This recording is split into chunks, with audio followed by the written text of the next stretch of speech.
Good afternoon, everyone, and welcome to our employee town hall meeting today. I would like to turn over our meeting to our CEO, Mike Rembes. Well, good afternoon, everyone. Welcome to today's town hall. Hope everyone had a great Thanksgiving holiday. Hope you were able to enjoy your turkey or our tofu turkeys that were given out. The whole purpose is to thank you and to have a great holiday in a safe way during the Thanksgiving holiday.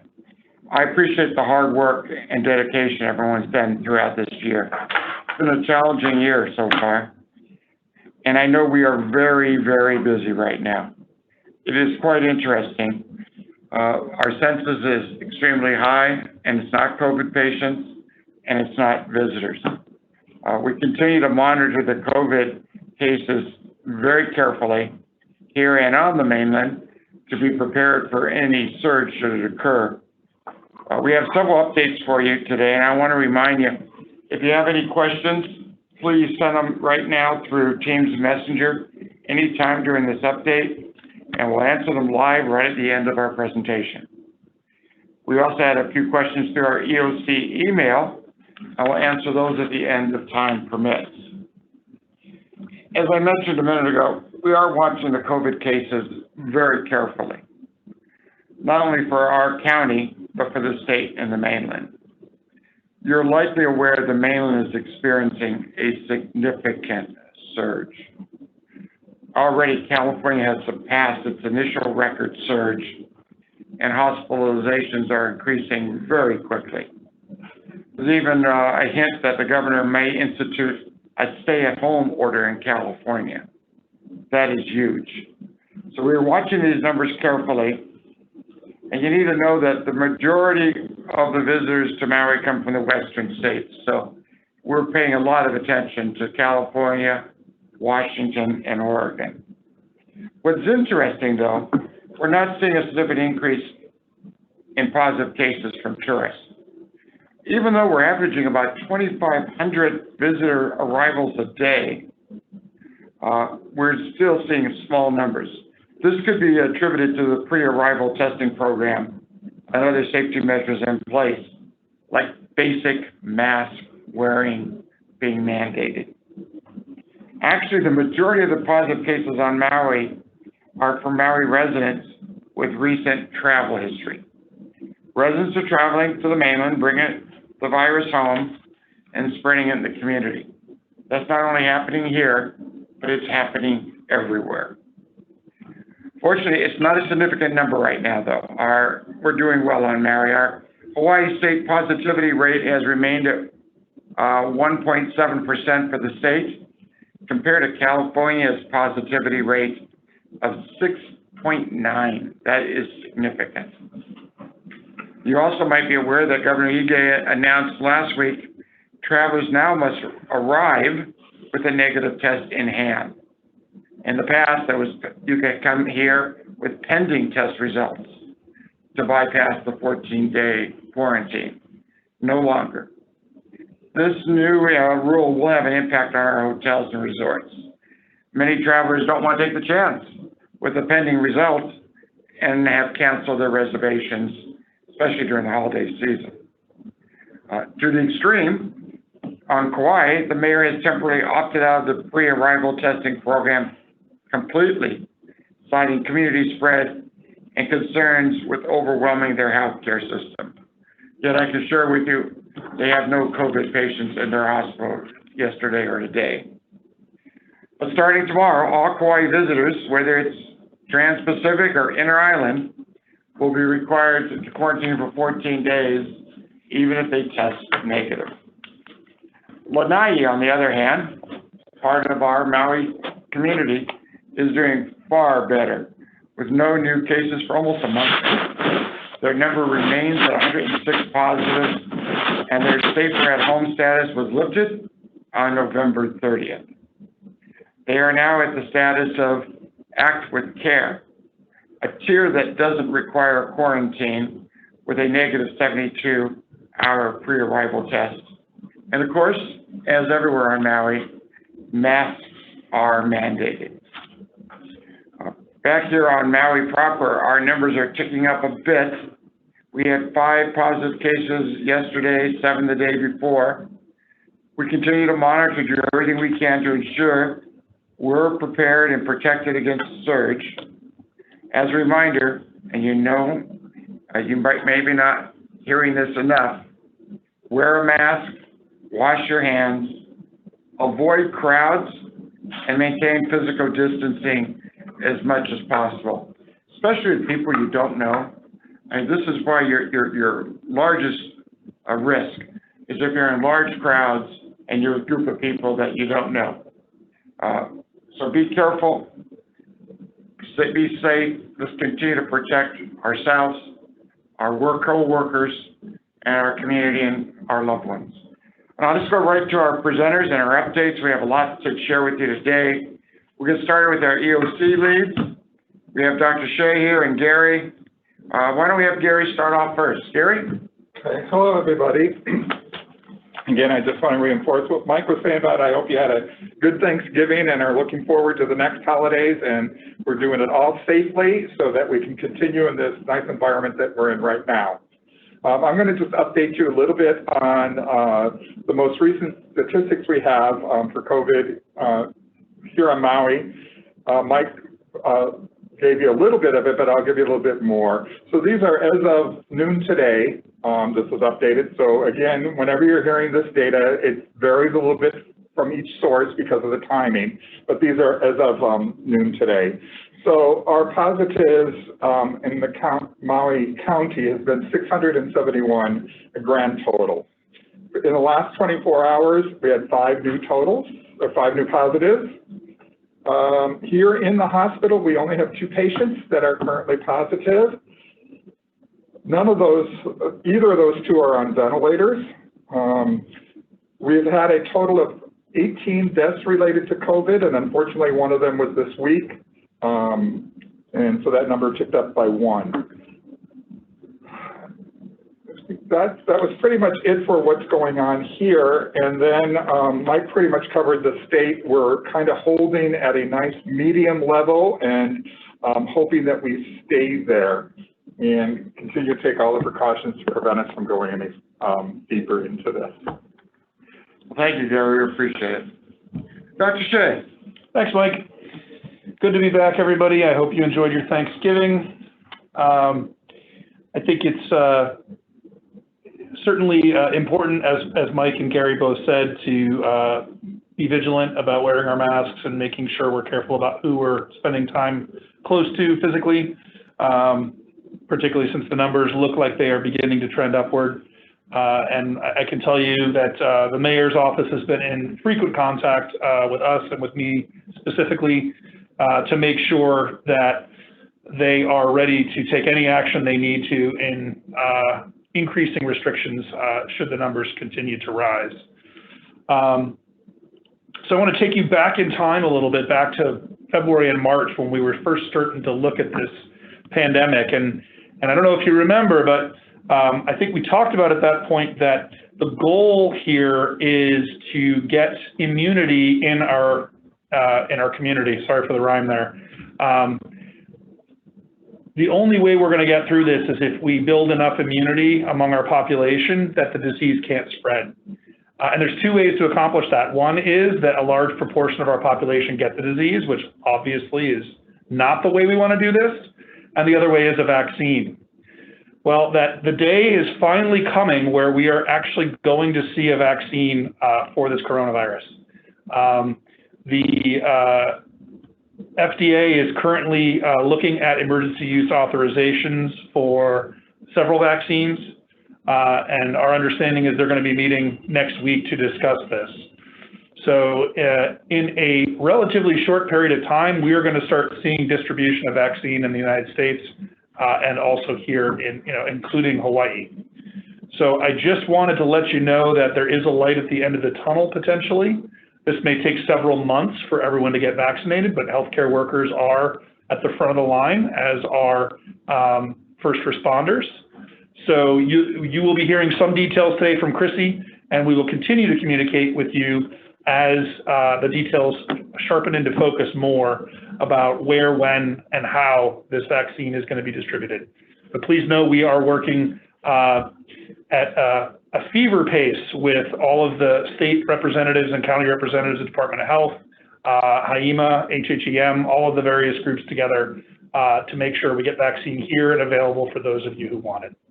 Thanks, Mike. I appreciate that update, Mike, and I want to thank Gary for helping us lead EOC. Thank you, Gary. Let's move on to our PPE updates. I welcome Joyce back, and I want to thank Stephanie for the great job she did when Joyce was off for a few days. Joyce, a PPE update? Sure. Thanks, Mike, and I appreciate the acknowledgement. Thanks, Stephanie, for really doing a great job and implementing a number of things in my absence. So here are the days on hand as of this morning. We have actually only one category of PPE inventory that's less than 60 days on hand, our target, and that's our bouffant. We've seen a little more usage, but you know, we continue to source this supply, so we'll continue to bring that in. You may notice that white gowns are under 60 and blues under 48, but combined they're over 60 days, and so we're still above our target, and we are still continuing to utilize our reusable washable gowns. So thanks to EVS for continuing to keep up with that. On the next slide, we just wanted to mention that, you know, last week we let you know about the clinical mask transition, and on Thursday, Maui Memorial transitioned to a new clinical mask. There's been some inquiry about the protection level of this mask, so we thought to provide you with some information. So we've stated that these masks have a protection level of greater than 95% BFE and PFE, and so you'll see here these are some lab testing reports, and this particular mask actually provides an even higher rating of protection at about 99.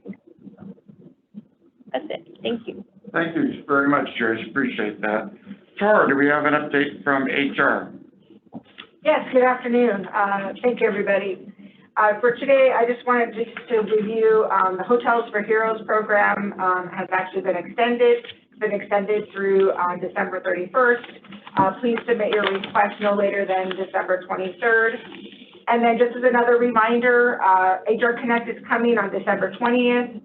Please remember to go to the microsite to review information, participate in the KP Learn web-based training, and then we'll be sending out more information regarding what you'll need to do on the first day of HR Connect in order to update your information. So we'll be continuing to send out communications regarding those changes. Thank you, Mike.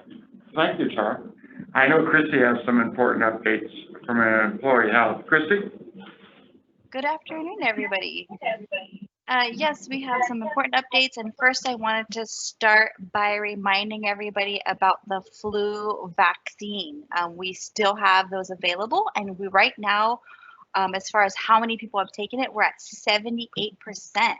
So as of November 30th, so just wanted to remind people out there, we have about 26 employees that are pending to complete their online surveys at the My Health portal. So if you are one of them, or if you're a manager, please connect with your staff and remind them to complete those surveys. We have about 9 employees that received it elsewhere, so we're just waiting for that documentation, and about 63 employees that agree to take it. And we're just waiting for them to come on in. So remember, the due date is December 30th. And also a reminder, if you declined the flu vaccine originally, but you have changed your mind and you would like to receive it, that is completely okay. Come on in, we'll assist you with updating your survey so you can consent to taking that, and we'll take care of you. So just give us a call. And overall vaccine compliance, just so you know, Employee Health is auditing all the files for vaccine compliance. We want to make sure that you get your vaccine on time, that you're immune. So if you have a vaccine due, please be sure to schedule your appointment today by emailing mhs-employee-health@kp.org or give us a call at 442-5051. We have plenty of appointments available. We want to take care of you. All right, so the big topic, COVID-19 vaccine. So yes, we do have a work group in place. We meet twice a week, and we are working on our plan to administer and distribute this vaccine in partnership with our key partners and our COVID-19 vaccine plan. So you guys all may have a question. how does the COVID-19 vaccine work? So the COVID-19 mRNA vaccine, basically the way that it works, an mRNA vaccine, it gives instructions to our cells to make a harmless piece of what we call the spike protein. And then the spike protein is found on the surface of the virus that causes COVID-19. It's given into your muscle, kind of similar to a flu shot. You know, it's intramuscular. And then once it's injected and these instructions are inside the muscle cells, the cells use them to make the protein piece. And then after that, after the protein piece is made, the cell breaks down the instructions, gets rid of them, and then the next step is the cell displays that protein piece on its surface, and then our immune system kind of recognizes, hey, this protein doesn't belong here, and it activates that immune response. And when that immune response is activated, it triggers our body to make antibodies.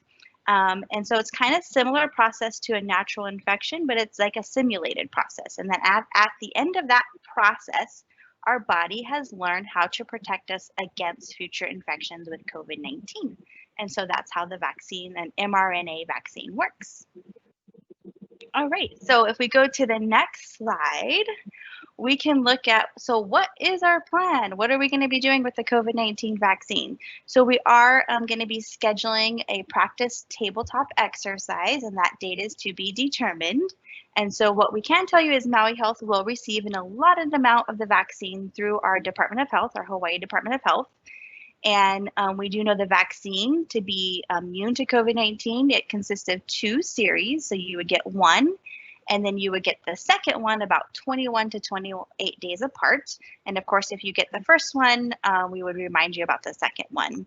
And then a survey would be sent out to all employees once we have more information, just going over answering questions, you know, how once we get that finalized. And today, we're going to actually be sending out a survey to all employees just to determine what is the interest in receiving the COVID-19 vaccine, just getting your feedback, what kind of questions you have so we can develop an FAQ for you. And then once we get the vaccine in, we'll be making a schedule. We'll be going over a priority list because, as you know, we'll only be getting an allotted amount.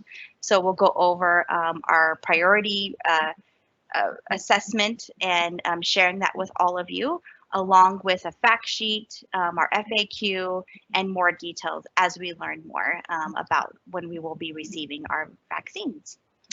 So we look forward to sharing more information with you guys. And as we go to the next slide, we have some fun things coming up. So I just wanted the managers to know we are heading towards ending 2020. And if managers, if you would like to review your overall compliance with your employees, you can schedule a one-to-one meeting with us so we can go over how you're doing, making sure that you're compliant for 2020. So you can send me an email and we will review your employees' overall compliance. And then I have something exciting to plan for 2021. We're promoting employee health and wellness, so stay tuned. And I think this is a great time to reflect, start setting your personal goals, get ready now. I just want to thank you all for your support and hard work this year. I know it's been a really long year, but I'm really excited for what 2021 is going to bring us. And that's my update, Mike. Thank you very much. I appreciate it. Now I think we'll switch over to Kelly, because Kelly always has an update for us from infection control as well. Kelly? Hi, everyone. Happy Wednesday. So yes, just a quick infection control reminders today. So number one, Maui Health, I just wanted to touch on our universal PPE requirements. So when we walk in the building after getting our temperature check and symptom screening, we definitely need to make sure that we are getting a new mask from our wonderful people who are staffing the access door. And then eye protection.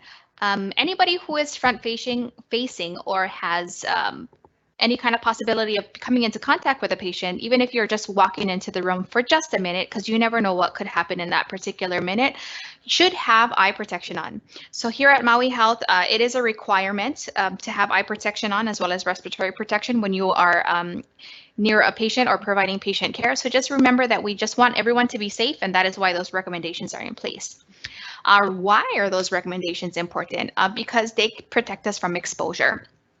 So a while back, the CDC, I want to say it was like on the ending of October, the CDC changed their exposure definition to anybody who was within 6 feet of an infected person for a cumulative time of 15 minutes over a 24-hour period. And right, who really carries a stopwatch and measures the amount of minutes or seconds that we walk into patients' rooms? So rather to be safe than sorry, if you have contact with a positive patient and are not adequately protected, you are asked to be put out on quarantine, which is my next topic here. So today, fresh, hot off the presses, I know that there was lots of talk prior to a few hours ago, but it wasn't formalized. The CDC just released, like I said, 2 hours ago, their new quarantine definition. So pretty much what the new definition says is that instead of the 14-day quarantine, that they are now accepting a 7 or 10-day quarantine. And it's a test-based clearance, which is kind of similar to what we've been doing in our facility for those who have not been at high-risk exposure. Please note that our current policy does not reflect the newly updated CDC guidelines. Therefore, if you are part of an exposure, you will be asked to quarantine for the 14 days. Chrissy and I, as well as the EOC and anybody who has stakeholders, will be participating and looking at the new guidelines that were, as I mentioned, just recently released. So we will get back to you as soon as possible if anything does change on our recommendations. Next slide. And then my next slide here, it's just a quick graph. This comes from the Employee Health Playbook, and this is to managers just to see what it looks like when people need to be out on quarantine and why we have our universal precautions in place. So as I previously mentioned, a mask and eye protection is required when you are having any kind of patient-facing activities, due to the fact that if they are missing, you will be excluded from work for 14 days. So if your healthcare worker doesn't have a mask on, no eye protection, you will be asked to not be at work for 14 days, just stay at home and monitor for symptoms. Or if you are a healthcare worker without maybe a capper or an N95 when you're participating in an aerosolizing procedure of that positive patient. So just make sure that we are safe. I just thank you guys for listening to all of our recommendations and following and just keeping yourselves and your family safe. And as we continue through this holiday season, I can't wait for 2021 to see what it will bring to us. And just thank you for all your hard work and dedication, everyone. Thanks again. Well, thank you, Kelly. We appreciate everything you're doing during this difficult time as well. Well, I think we're ready for some questions. Rachel? Our first question that came in today: when a COVID vaccine comes out, will it be mandatory that all employees get it? Well, at this point, we don't believe so. I think that we're still waiting guidance from CDC, from the state, and we also are interested in what other hospitals are doing. But at this time, we don't plan to make it mandatory, but we highly encourage it, especially for patient care providers. But we'll get more information. We are actually meeting on this almost daily now and very engaged with everyone to make sure we make the right decisions. But at this time, we do not envision it being mandated. Thanks, Mike. Our next question: with the CDC changing recommendations from 14 days to 7 days, will Maui Memorial Medical Center, Maui Health,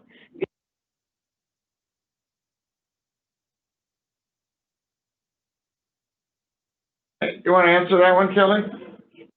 Absolutely. So as I previously mentioned, the CDC released their new guidelines today. With that, we must go ahead and look through them, review them, digest them, and then come up with how we are going to update our policy and procedure here at Maui Health. With that being said, to date, if there is an exposure, the 14 days would be the guidelines that are followed. But if you're very interested in it, it is available online. You can just search options to reduce quarantine. And what the strategies are is a 10-day or 7-day, depending on the risk of the facility, what they're willing to take on. The 10-day, there is about a 1% risk that somebody will convert in those extra 4 days that you are cutting out.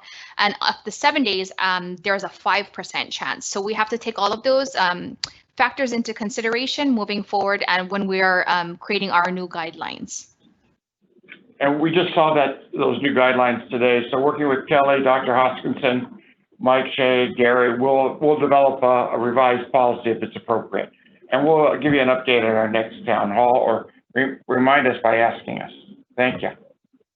Our next question. I heard the vaccine needs special refrigeration. Can they be safely transported to Hawaii? And do we have the proper storage once they arrive here? Chrissy, you want to answer that one? Sure.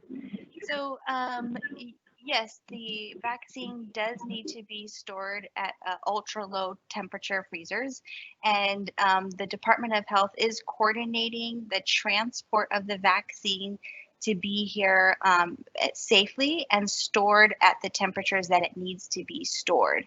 And right now we're actually working on two storage plans.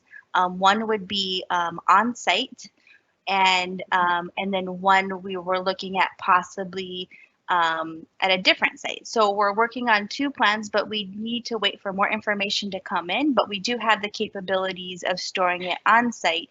And so we're just looking at two different plans currently. Thank you, Christy. Next question. Will there be a holiday lunch this year? Of course. Well, we're actually, two lunches are planned. A holiday lunch for everyone, probably on the 18th is the date we're shooting for right now. We're trying to find out how to distribute it in the most appropriate way, being socially conscious, making sure we have distancing. But we will have a lunch out around the 18th. Notice should be coming out probably, if not this week, early next week. And then also, as always, on Christmas Day, we'll provide a lunch for all those employees that are working. Thank you, Mike. Our next question. Is Maui Health working with local Department of Health on the vaccine management? Christy, I'm going to ask you to go into that one as well. Yes, that's a good question. Yes, we are working with, we have our Department of Health contacts, or our Maui County contacts coordinating the efforts of the vaccine distribution, receiving it, and then distributing it to our staff. So yes, we are working with them. Thank you. Our next question. Does employee health still have walk-in hours? Chrissy, you can't stop. Keep on going. I'm keep on going. That's a good question. Currently, to respect the physical distancing, as you guys know, our office is really small, so we don't have walk-in hours right now. So we're doing everything by appointment. So you can email us at mhs-employee-health@kp.org, or you can call us at 442-5051. Thank you, Chrissy. To schedule your appointment. Yeah. Our next question. Is the spike protein made by the COVID-19 virus? Well, I'm going to ask Dr. Shea to answer that one. So I'd be happy to answer that. The spike protein is part of the outer coat of the virus. So it's not necessarily a protein made by the virus, it's actually part of the virus. But it's not the part of the virus that causes the infection and causes damage. So it's an easy way for your body to identify using this as the vaccine without putting you at risk for actually getting infection from the vaccine. So that's why it was chosen as the target for the vaccine. Thank you. Our last question, Mike. Do you think the vaccine will be here within the next 6 months? Also heard that some vaccines would carry a chip for tracking. Are we getting that vaccine? And if so, would we be able to get the vaccine with no chip for tracking? I think Dr. Shea can answer that one. He's been very involved. So we will definitely have vaccine within the next 6 months. And I will go out on a limb and say we're probably going to have vaccine within the next 6 weeks. There is no vaccine that carries a microchip. If you're really worried about that, Bill Gates and all of the other wonderful tech folks have already sold us microchips that we all carry around with us on a day-to-day basis. So, but yeah, I can promise you the vaccine does not carry any microscopic machinery that will be tracking us. So, no, that's not one thing we're worried about. Yeah, and I would agree with Dr. Shea. I think we're going to see the virus start distribution in the state of Hawaii in the next 6 weeks, maybe even sooner. So we're going to continue to update you. And when the virus is rolled out, we may even do a special town hall. I want to thank everybody for participating today. Again, if you have questions, use our EOC email, call our hotline 2273. We want to hear from you. As a reminder, if you're driving to work and you have the opportunity to listen to KPOA 93.5, we do an update at 7:19 on Thursday mornings. So listen in on that. It's important we keep the community informed on what's happening within the hospital and also informed on what's happening with COVID. We appreciate you guys tuning in. We'll talk to you again real soon. Do me a favor, wear your mask, social distance, be careful, be safe. Thank you very much. Just a friendly reminder for those of you who sent in questions at the very tail end, we want to let you know that we will be answering those questions and they will be published in tomorrow's digest. This concludes our town hall for today. We would like to thank everyone for joining us and wishing you a wonderful afternoon.